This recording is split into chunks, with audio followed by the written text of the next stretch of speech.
It happened on the night my father took his fourth wife. I remember because the moon was full, hanging low like a watching eye. The compound was filled with the smell of roasted goat meat and palm wine. The drummers played and the women danced, but my heart was heavy. My name is Nina, first daughter of my mother, my father's second wife. That evening I went to the backyard to fetch water. The shadows were long and the night air was thick. As I bent to fill my calabash, I heard a soft whisper. Nina. I froze. No one was there.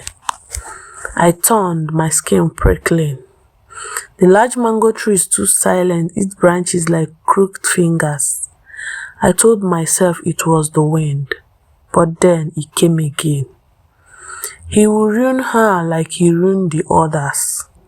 The voice was soft yet sharp like a blade against my ear. I dropped the calabash and ran inside. The new bride Adora was sitting in the inner room, her face painted, her eyes wide like someone sent to the slaughter. I wanted to warn her, to tell her about the things that lived in the shadows of this family, about how my father's first wife died after a sudden sickness no one spoke of, about how my mother cries in her sleep, about the third wife who went mad one night and walked into the river never seen again. But my tongue was heavy. I felt something watching me like invincible eyes. That night the wind howled. The house dogs refused to stop barking. I lay on my mat staring at the thatched roof when I heard footsteps outside my window, slow, cautious. Then a soft knock, tap, tap, tap. Nena, the voice came. It was Adora. I rose and opened the window. Her face was pale, her eyes wild. Something is in his room, she whispered. It called my name. We both stood there, the night thick around us. Then we heard it. A low chant coming from my father's room. A voice that wasn't his, deep and strange. I felt cold spread through my chest.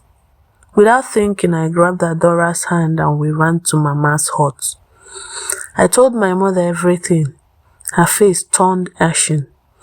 She held our hands and whispered a prayer. Then she told us the truth. Your father made a pact many years ago, she said, her voice trembling, for power and wealth.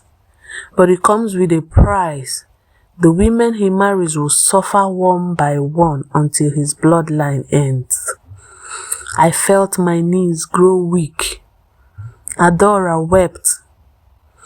Can't we stop it? I asked. Mama shook her head. Not unless one of his own dares to break the chain. That night I made a decision. I took the old amulet Mama kept hidden in her wrapper, the one the Dibia gave her years ago. When the compound slept, I crept to my father's room. The chant had stopped, the air was thick and a strange scent filled the room. I placed the amulet under his pillow. Yes, before dawn, the house was filled with cries. My father was dead. His face twisted in terror. They said it was a heart attack, but we knew better. After that night, the curse was lifted. The house felt lighter. The strange voices stopped. Adora left the next morning, her face pale but alive.